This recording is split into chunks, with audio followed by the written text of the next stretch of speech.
Adam Winrich, and this video is about a titanium bullwhip. That's right, it is a chainmail whip made from titanium links.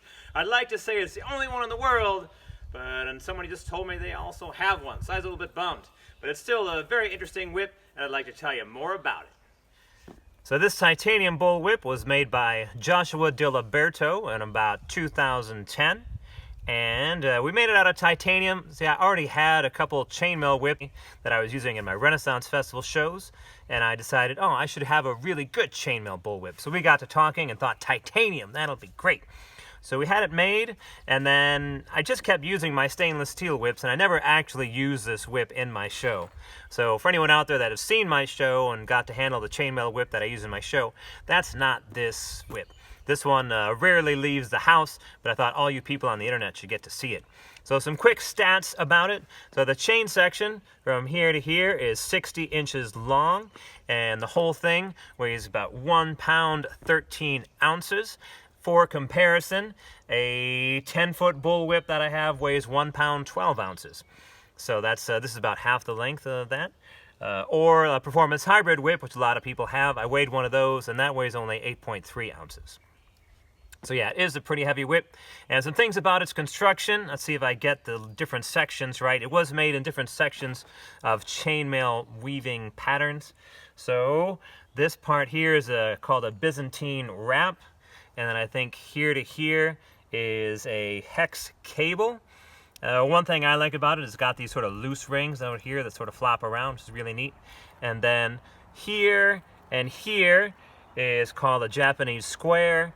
And then the rest of it is straight connections.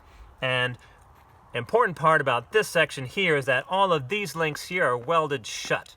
So for anybody that's a chainmail artist that has thrown together a chainmail whip, if you haven't welded together the links in this last part of the whip, more than likely your whip's going to come flying apart. And I think that's why, for myself, way back when I started hearing about chainmail whips, I didn't buy one because that's all I heard about was them flying apart. And then chainmail artist Michael Davini started welding them together, and he's a really talented guy. So I saw that the chainmail whip could be something more than just a novelty. And Joshua got some of his ideas from Michael's whips. So that's why these titanium links are all welded shut.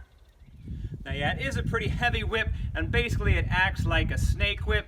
So that means that cracks where the whip goes the same direction, like flicks, are pretty easy. And then cracks where you try to change the direction, say like a fast figure 8 or a cattleman's crack, are a little bit harder. So like all the flicks, like the overhand flick, pretty easy. Sidearm flick, backhand flick, and underhand flick, not too hard to do with this whip. And I did post a video a couple weeks ago about snake whips where I tried to talk about the difference between the overhand flick and the cattleman's crack. It's basically the end result looks the same. The whip just rolls out that way. But the difference is in the setup. So when you do the flick, you just throw the whip forward and it doesn't go very high. And the whip keeps going the same direction. I can keep my arm going around in this circle. And I never change direction. But when I do a cattleman's crack, I'll lift the whip up and bring it down. So I have to come up and down with it. And you'll really notice the difference between a flick and a cattleman's crack when you're trying to do some whip cracking indoors. Because it's really easy to do an overhand flick when the ceiling is this high. But if you try to do a cattleman's crack, you're going to swing the whip into the ceiling really quickly. So let's see, let me walk through some of the other cracks I've been able to do with this whip. See, a slow figure 8, fast figure 8, try a Tasmanian cutback, and that's about it. And my shows at Renaissance Festivals, the trick I've been doing a while is cutting a can in half with a chainmail whip. So we'll see if the titanium whip has got what it takes. So normally when I do this trick, I use diet soda. But right now, the coronavirus quarantine is going on, and we actually enjoy drinking diet soda. However, we do have some Coors Light, and none of us like Coors Light, so that's what I'm going to use. Let's see if I can also ruin the camera to my iPhone in the same shot.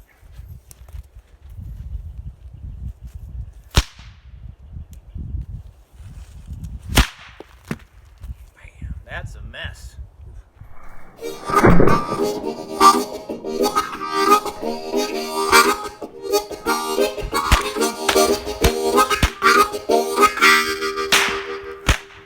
Well, that was my video about the titanium bullwhip. My name is Adam Winrich. Thanks for watching.